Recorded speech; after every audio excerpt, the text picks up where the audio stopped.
Good afternoon. Welcome to the Midday Mull for Monday, the 17th of August.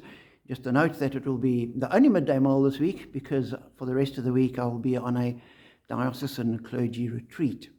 But today we look at Jeremiah chapter 46.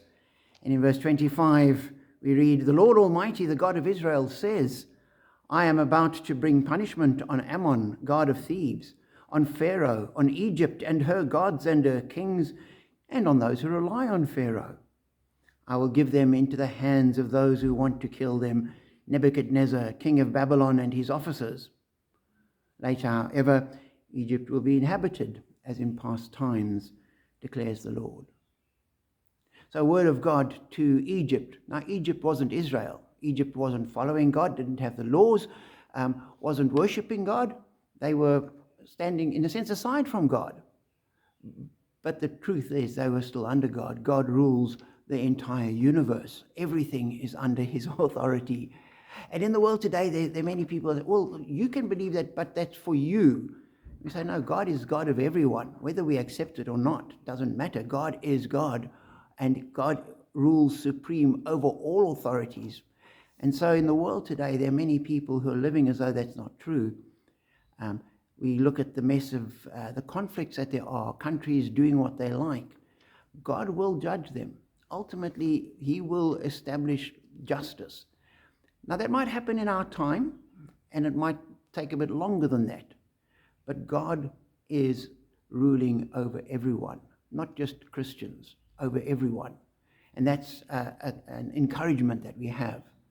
He has a little note there that Egypt will again be inhabited as at previous times. So the judgment isn't eternal and permanent while on earth. And we see Egypt again having been established as God said it would be.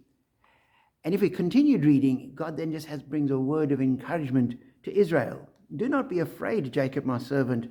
Do not be dismayed, Israel. I will surely save you out of a distant place, your descendants from the land of their exile. Jacob will again have peace and security, and no one will make him afraid."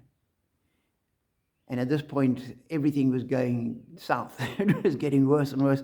The judgment was being executed. People had gone to exile. Jerusalem was burned down. And in the midst of that chaos, God says, I see you, and I will hold you, and I will bring you back and give you security, and you need not be afraid. And God gives us that same word in the midst of a world where things are so often fraught and appearing to fall apart around us. God sees and he says, I've got you. I hold you. I will look after you. So we live in a world where God is in control, and God will bring about judgment. God will bring justice. And God holds us in the palm of his hand in the midst of what we're going through. And for me, that's a great encouragement. Hold on to God, walk with him, and know that we're blessed.